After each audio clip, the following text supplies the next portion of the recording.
Hello, everyone, and welcome back to the Staggered Stance podcast. Do you know my intro before I give my Staggered Stance? Welcome to the Staggered Stance podcast. My name is Alex, and in this podcast, I give my Staggered Stance on anything and everything stand-up paddleboarding as well as personal and lifestyle. I came up with that intro in the beginning. I listened to it before. Again, I don't know the Wi-Fi to listen to them. Yeah.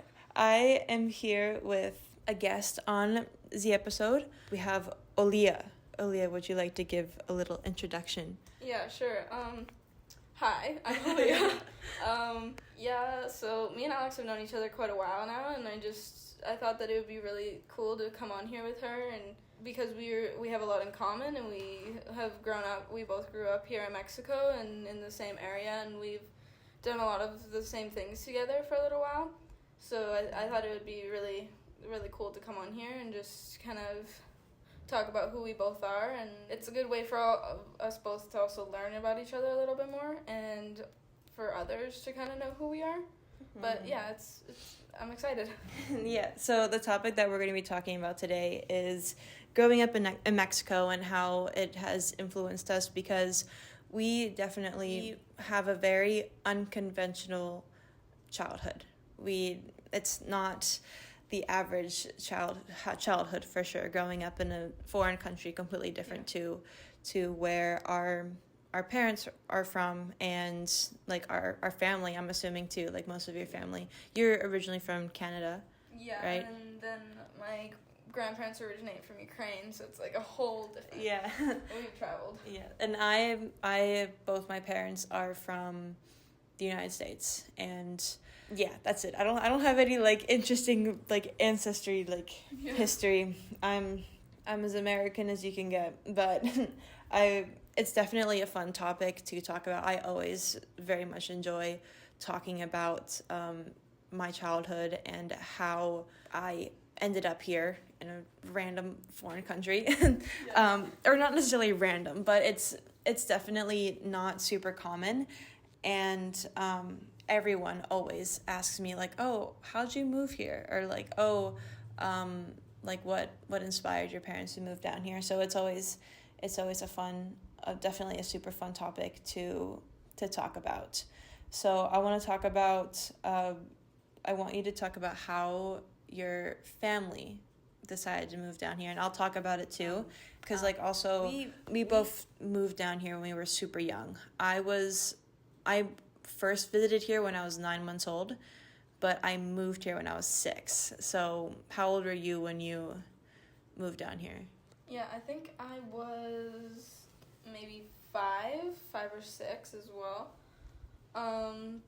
Did you ever visit before? I've never been in Sayulita before, but I have been like around, and I think I've been, a couple.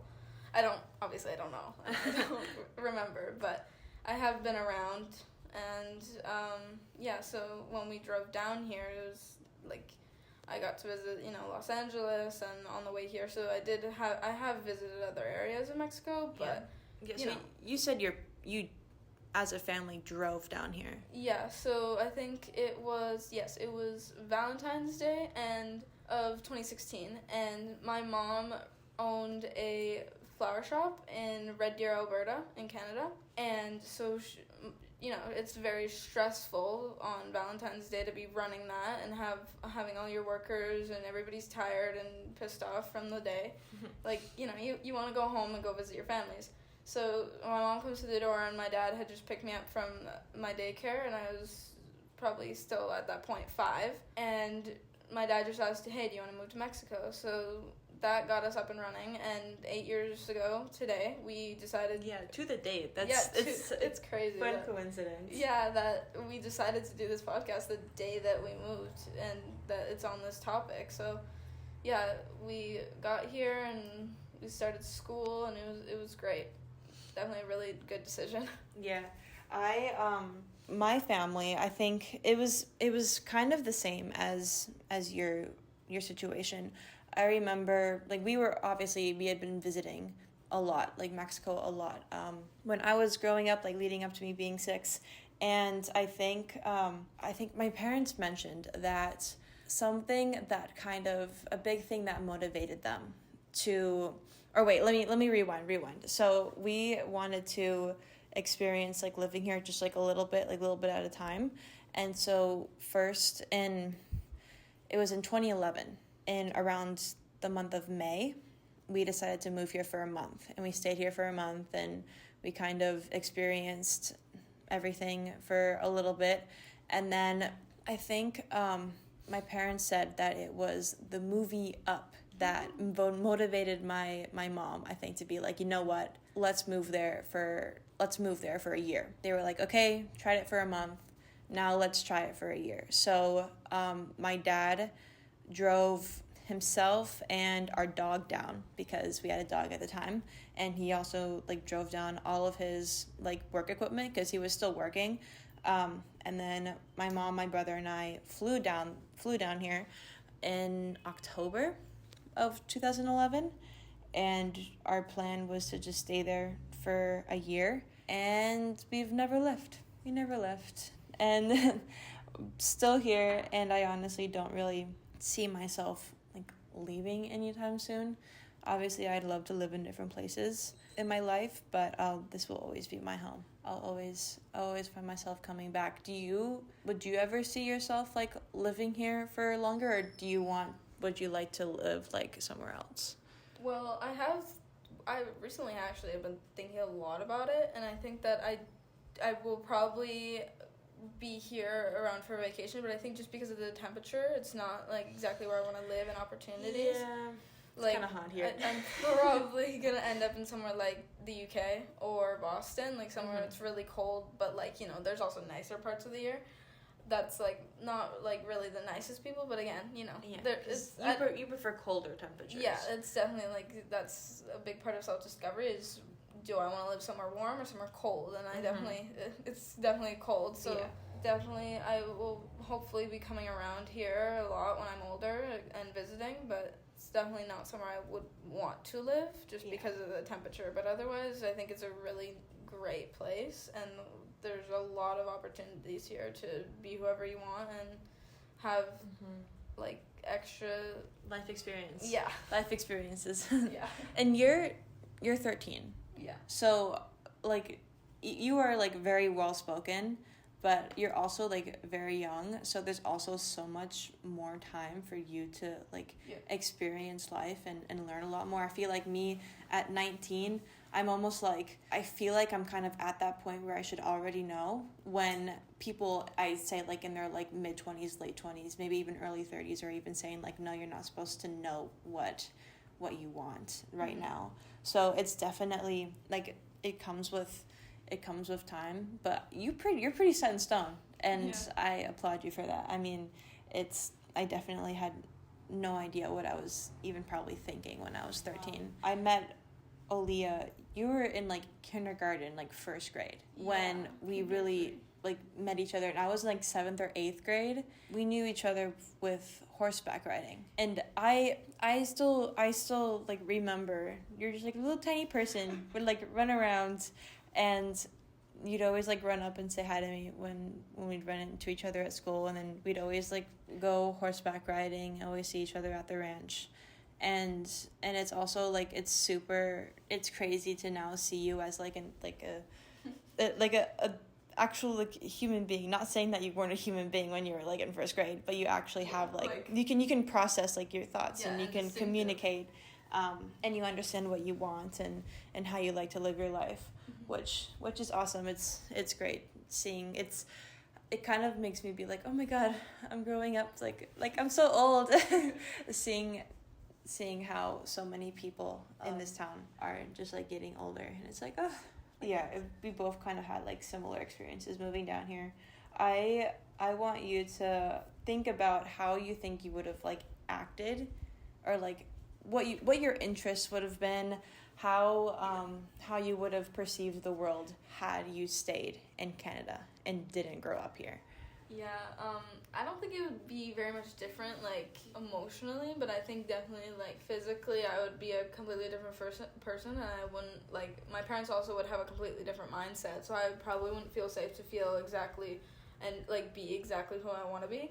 So I would probably be very confused, about what I want to do and who I want to be. And also I would learn basically off my friends in Canada, like if I did, have relationships. But people there aren't necessarily the people you want to learn off of, because they don't even know who they are, let alone their parents know who they are. So like it's definitely like it would be a very hard life for me, I think, because I wouldn't know how to act, and I would just be like mirroring other people, and I wouldn't know who I am. Yeah, definitely. I definitely agree with that. I feel like so I'm originally from Utah, and there were a lot of also like conservative views, and while my parents are like very open-minded, I feel like I would have just followed the crowd. It's like the classic, like, oh, you go to high school, college, and then you get to work. A normal life. Yeah, go like work a 9 to 5. Yeah. And I feel like I definitely wouldn't. You said that your thoughts, like your mentality would have been the same. Did you mention that? Yeah, like, well, emotionally, like, I think I would like know who I want to be, but I would be rejecting it because it's not socially acceptable. So I wouldn't I would already kind of probably know who I wanted to be, but like you not really know, like, oh, I know what I want to do, but I don't know how to like express it or show it. And also, I don't think I'll be accepted, so I'm not gonna like pursuing that dream and like or pursuing that and like change who I am, not knowing that it would like or thinking that it would like affect me socially and like that, like definitely like people there and like in the U.S. and in Canada, they're very closed-minded when they usually just again follow the crowd. Like they don't have any other like. Nobody really knows what they're doing. Everybody's just doing that same daily routine, like go to work, go to school, whatever, go home, sleep, homework, whatever. Like, it's like it's just the same day over and over again. In a lot of instances, like stepping out of the crowd isn't necessarily encouraged.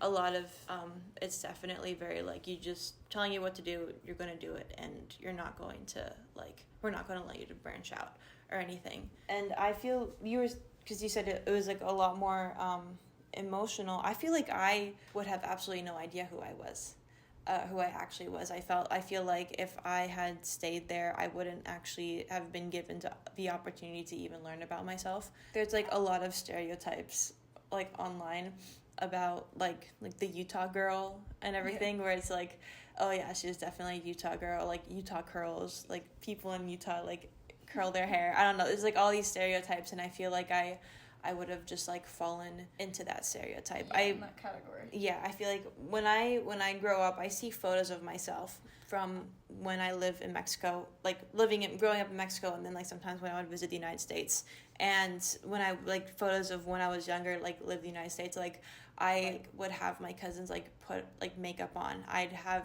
my cousins like curl my hair.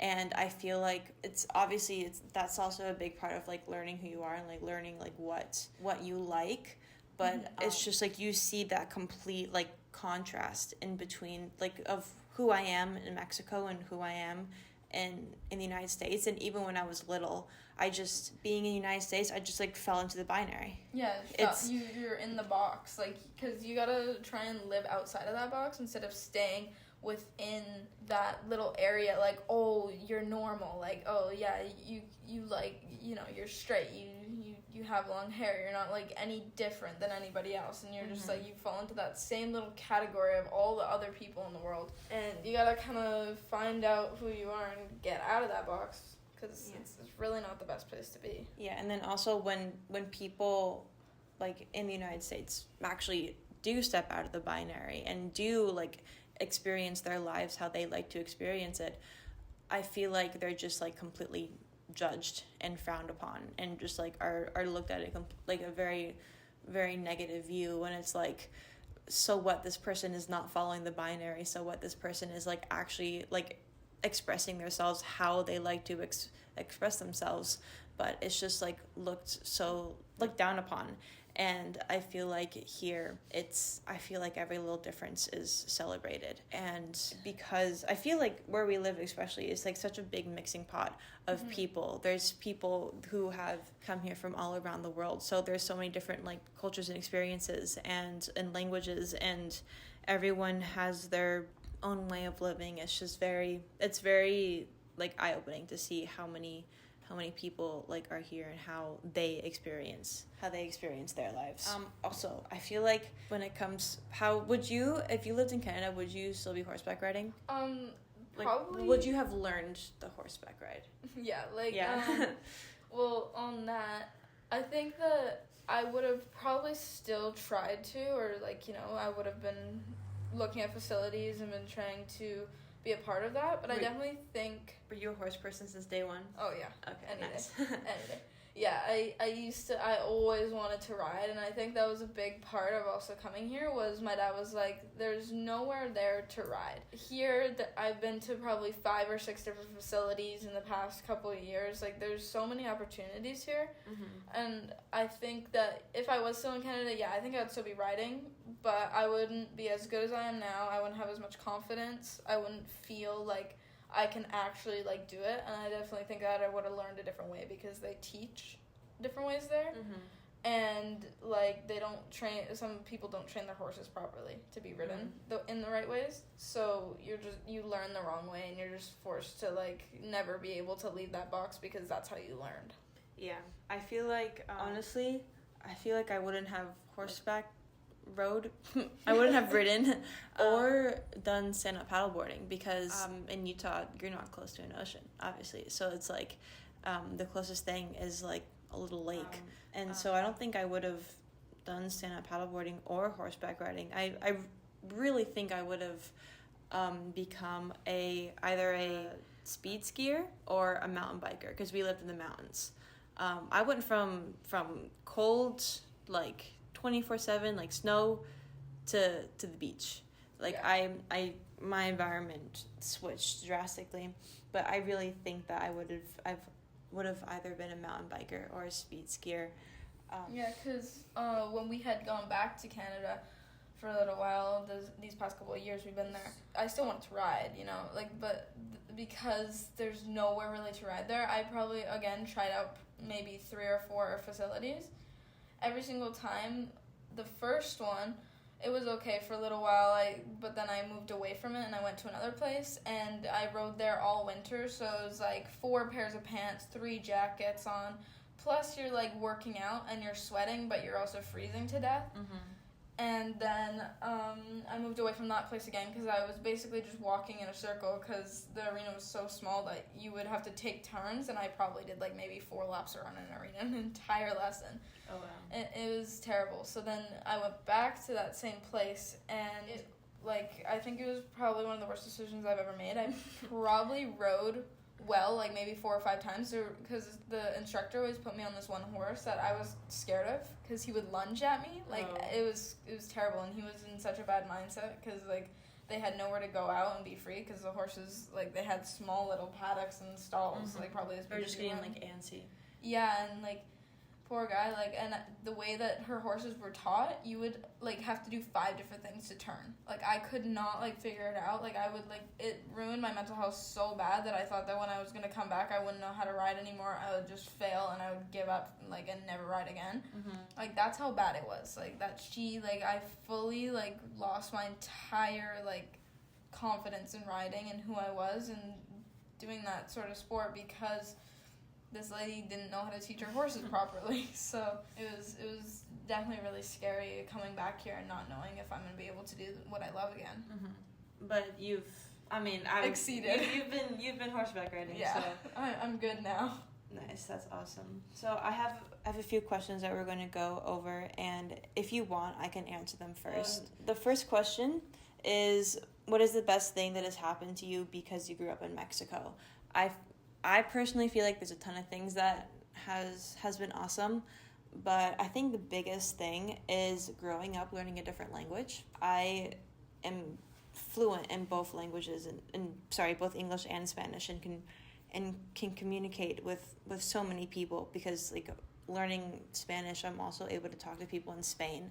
I'm able to talk to people in Brazil, because a lot of people speak Portugal and all of and like Argentina, Chile, Colombia, like all of these, like Peru. I feel like learning Spanish has opened like so many like opportunities for me to be able to experience life a lot more. I feel like I've met a lot of people who only speak English, who only speak one language, and I can see and witness how limited their worldview is because they only speak one language. Yes.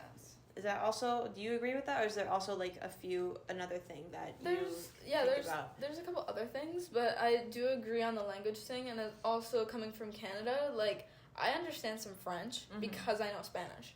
You can also, because then if you know Spanish, you can learn German. I've started learning German as well. I can quite understand a lot of German, like German, French, Portuguese, Italian. There's so many languages that are like if you know Spanish, you're good to go. Because like if you know Spanish and English, like you can literally do almost anything, because at that point you can understand a lot of languages. Yeah. And then also you don't have to learn the English aspect of that. And just like knowing Spanish, if you want to learn other languages and live somewhere else, it's just so easy to like it's just an easier transition. Yeah, and I do think that also writing was a big part of it, because I don't think I would be as good or have as many opportunities for it. So I think that was also a really big part. But I think the main thing for currently is I've gotten both my cats here, which is like a really big thing, because my cats have been with me for everything, and like the highs and lows, and it's definitely like a really big thing that if you get where you get your pets, and because they're both like Mexican street cats like that we rescued, so I've learned a lot from my cats, and patience, and how to just accept that sometimes, you know, you gotta back off, like you gotta let people come to you. Yeah. And those are kind of the main three things for me personally that is like have really been affected by coming here. Yes, nice. Second question is, how has growing up in Mexico influenced how you'll experience your life? I feel like it's a pretty deep question, and and so you can answer it however you'd like to. But for me, I definitely, a big thing was, like we mentioned before, not following the binary of being part of the workforce. I've realized that, especially because I did an online program for high school, like I would love to work remotely, and even though where we live, it's a mixing pot, it's also fairly small, but like also like experiencing so many other like cultures where we live, it has opened up my view of the world and has influenced me to like experience the rest of the world. And I've traveled to so many different places, and it's so fun to experience so many other places, and I hope to live in Spain one day. Not for forever, but I hope to live in Spain. I also hope to live in so many other places, and I would love to have a remote job. Like I do have a remote job right now, and I feel like Mexico's influence has inspired me to grow up more mindful of how I like to live my life. Also when it comes to like material belongings, like a lot of people here, like if it exists and it works, you use it until you can no longer use it. A lot of people don't rely that much on like pretty like new like material objects. Like just whatever gets the job done. Yeah. Like is like just works here. Like you don't need all these fancy things and fancy new phones. Like a lot of people probably have the same phone here that they've had for like 10 years just because they like did research and found like the best like long lasting one. And I feel like when it comes to like the United States, it's just like your worth is based on what you have. Yeah, materialistic things. Yeah, when here it's like the complete opposite, and it's more of the fact of like how things work that have its value. Is what's one of the things that Mexico's influenced you? How will you experience your life in the future now that you grew up here? Well, I think, again, that because we know the two languages, it definitely opens a lot more doors of where you can live and, like, because that's a big part of life is, like, deciding where you want to live when you're older and where you want to settle down. And it opens up a lot of other countries to be at, and, like, it gives you a choice of where you want to live, especially if you want, like, certain things in life. So instead of just being, like, you know, put into like a California or Florida box where most people go, like, you know, it's like you can go to Europe or wherever you want to go because it gives you that choice, which is really, really amazing. And it definitely, like, it has affected a lot of people's lives very, like, in a good way. I feel like a lot of people say how, like, the United States is, like, the land of opportunity and everything, but I feel like the United States is the land of opportunity just to be able to, like, earn money. It's just, like, it's such built on, like, it's a capitalist world, essentially, but the United States really doesn't give you the opportunity to experience life, like, outside of what you expect life to be. It's kind of like, yeah, you're here to make money, you'll make good money, and that's it. Whereas here it's like maybe you don't work as much, maybe you can't earn as much money, but your outside view, like your worldly view, is just so much more, like, open, and I feel like that's so much more fulfilling than earning more money. I feel like. Yeah, for sure. Next question, is there something you feel like you missed out on because you moved to Mexico? Maybe, like, you know, some like stereotype things, like the American dream life, like in air quotes American dream, and like things like that. Like, it's not like you really can't miss out on anything here because, like, there's everything and everything but better. So I don't think so. Maybe, like, just missing out, like, visiting with a lot of family, because I only really engage with my mom's side of, like, family, and I haven't seen, like, my dad's side we haven't seen in years. Like, I think that just because I think we moved, they don't really make the effort, and it's not because we left, it's just because they're not, like, the best people, so I'm not gonna blame Mexico for missing out on, like, other family, but it is what it is. Yeah, I feel like definitely family is a big thing. I remember, I think our family, we experienced, like, my parents experienced a lot of pushback from their parents when we decided to move here, and now we really only see our grandparents 1 to 2 times a year. For me, something that I feel like I missed out on, like, again, also what you said, was, like, the stereotypes. Like, I never had, like, the classic high school experience. I remember when I was younger, like, I did school here, but I'd always be like, oh, like, watch YouTube videos, like, what's in my locker, because I never had a locker. Like, that was, like, one of the things I wanted so badly. I just wanted a locker. And they're not all they're cracked up to be. I could fit in mine, and that was the only good thing about it. Like, I could go inside my locker. That's all that it is. I saw, like, I would, like, there'd be, like special, like, locker gadgets. Oh, yeah. Like, those are the things I wanted so badly. Yeah. I wanted, like, the special locker gadgets. And I also feel like a lot of my artistic, like, endeavors weren't as well fed because I grew up here, and there weren't, like, as much access to, like, a lot of, like, artsy things, because, like, in the United States there's Michael's, and they have everything. They have absolutely everything, and it's amazing. I love going in there. But Michael's my favorite. Yes, but, like, the arts and crafts store here, like the papeleria, like it's papeleria hormiguita, it's like the size of a bathroom. It's so small. So definitely I felt like there were a few things where I was limited, like, specifically, like, my artistic endeavors. Yeah.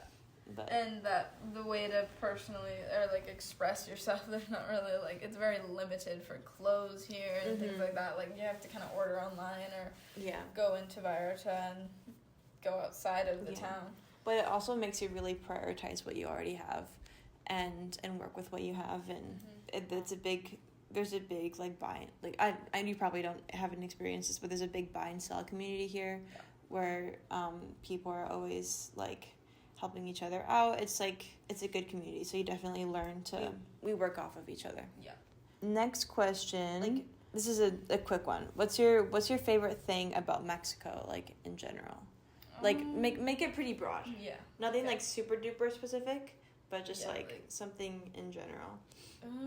Probably, like, the food. I do like the opportunities for the food, and just, like, being able to walk out your door and there's, like, little tiendas everywhere. But, yeah, I think that's it.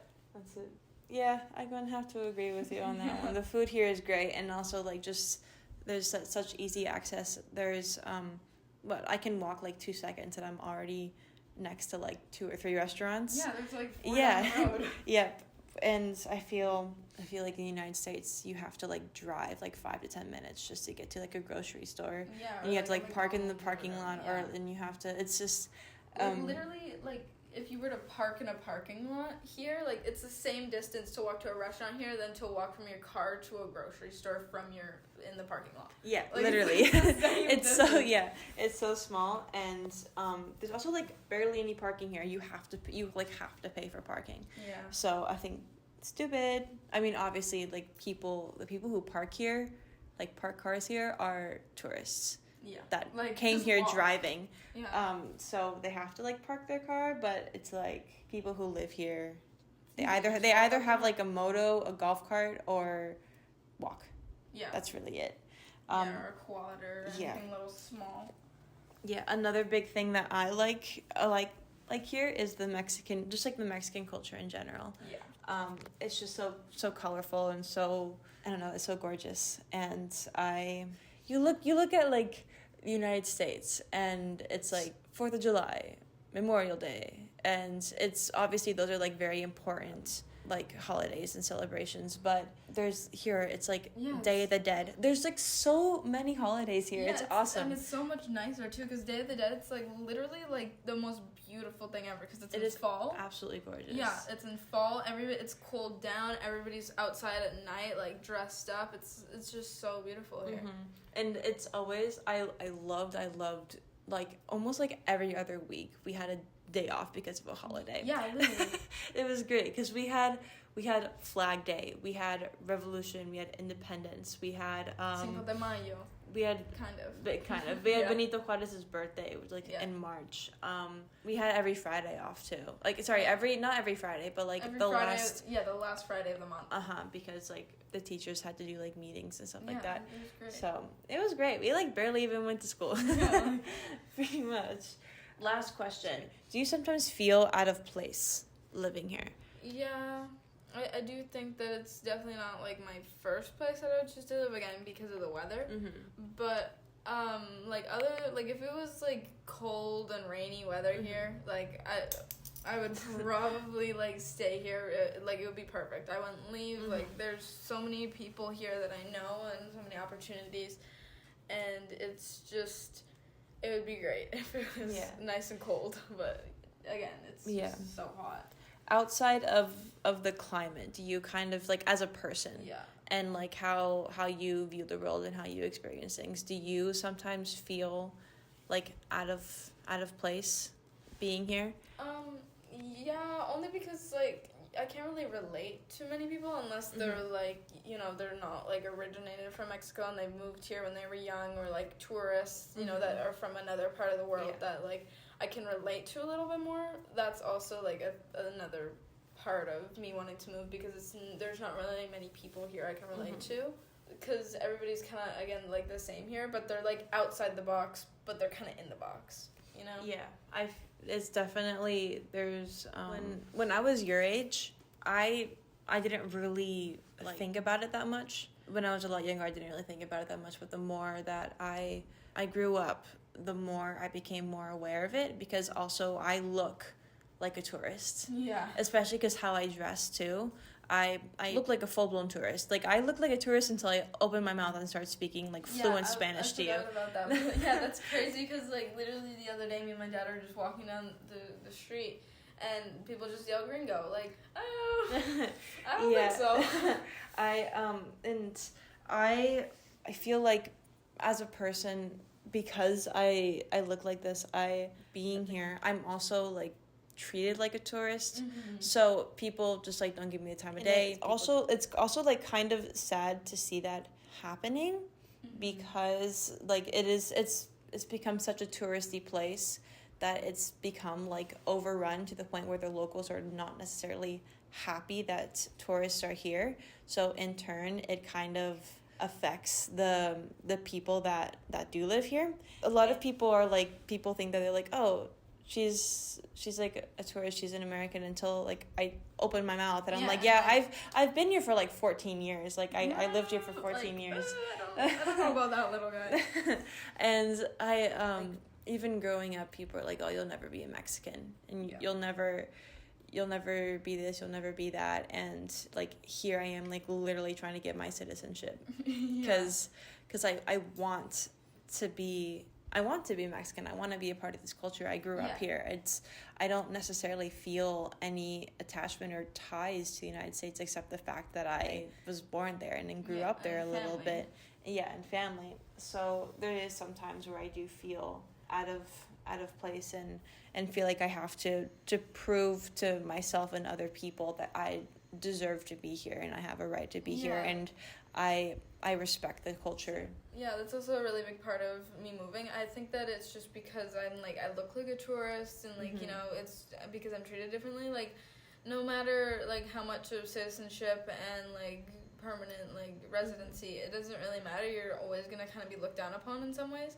So I think that's also a really big part that I do like really love it here and I want to stay here, but it's just like I'm never gonna be fully accepted by everybody. Yeah, and that's a big problem. Yeah, I also, because I'm aware of how I am treated, I'm aware of like, because of the way that I'm treated and also the way that I experience tourism in this town, I also like am aware of the anger and like the frustration that I experience when I go around tourists. So I also understand how these locals view me. Like I understand like the anger and the urge. Obviously there's so many like good tourists, but sometimes people come here and they just act like they own the place or just like don't understand anything, and it gets really frustrating because like why would you come here when you don't even like want to like understand the culture? Yeah, or like try and like make the effort to understand anything or like explain things to people. Like you're just here to like just go to the beach and leave. Yeah, and then people expect it to be like this resort town when it's not. No. It's overrun. There's water issues, there's electric issues, but people expect this to be like this amazing, beautiful thing when it's not. There's So a lot of other like things that's like that people need to consider. Like there's gonna be homeless people. There's gonna be people living on the streets. There's gonna be garbage. It's gonna be smelly sometimes. You know. It's like, and there's gonna be other like issues. You know, a lot of that happened because of the influx of tourism. Yeah. So I'm also like, I also feel like I'm like part resident but like part tourist because I did move here from the United States. I did used to be a tourist, technically. So looking like a tourist and like being treated like a tourist, I'm also very aware of how I should be like helping the community. And obviously I feel like for you, like you're pretty young, like that's probably something for you like to maybe deal with in the future. But for me, since I'm now like, well, I'm a resident here and I have now experienced my life here as a tourist, like being treated like a tourist, but also like being a resident here and like growing up here, it's also, I have like so many different perspectives of how this town works, and I want to like put in like extra effort to help the community and everything. I think that's all. Is there anything, like any last words that a little send off? I bet your dad is like cheering, like, yeah, Olea, go. I should get him on the phone so he has a little send off for him. He really loved that. But I don't know. It was really thank you for letting me come on here and making the effort. And it's just a really big topic that you kind of got to talk to somebody about that like kind of understands what you're going through, and definitely like to have that kind of like hurrah of like understanding each other and like kind of, especially when you're trying to like learn off other people and like kind of be your own person, but also learn how other people act and like express yourself that way. Yeah, I feel like it's definitely it's a little bit harder to find people that you can fully relate to because because you have such a unique experience. that it's hard to find people that you can like fully relate to. I find it very difficult because I have this American influence and Mexican like influence in my life. It's hard. It's hard to find people who've experienced like the exact same thing like how I've experienced it. Yeah. And I also feel like because I speak two languages, because I am part of two different cultures, that if a person only speaks one of the languages, they'll only know one half of me. Yeah. So have you ever experienced that where people are like they'll have absolutely no idea who you are like speaking Spanish or like vice versa? Yeah, it's definitely also a big part of if they don't care to ask. Because if they're just like, oh yeah, whatever, like especially like a lot in Canada, like my friends, like they didn't give a shit about what I did, where I came from, like I'm just, the only reason I was even a part of a friend group is so I didn't look lonely. Like I literally would have ditched my friends as soon as like, because they had no idea who I was. They've never really seen me speak full Spanish to somebody besides like in class. And it was just, it's like they just don't know. They don't care to ask. They don't make that effort, and they just legitimately don't care and don't care to like pretend that they care. And they'll never like fully know you if they don't ask. There's just like that whole other side of you that will just be completely unknown to them. I think that's it. Yeah. Is that it? Yes. Thank you so much for coming on here. Yeah, thank you for having me. Yes, of course. And yes, thank you everyone for listening. See you guys later. Bye-bye. Bye.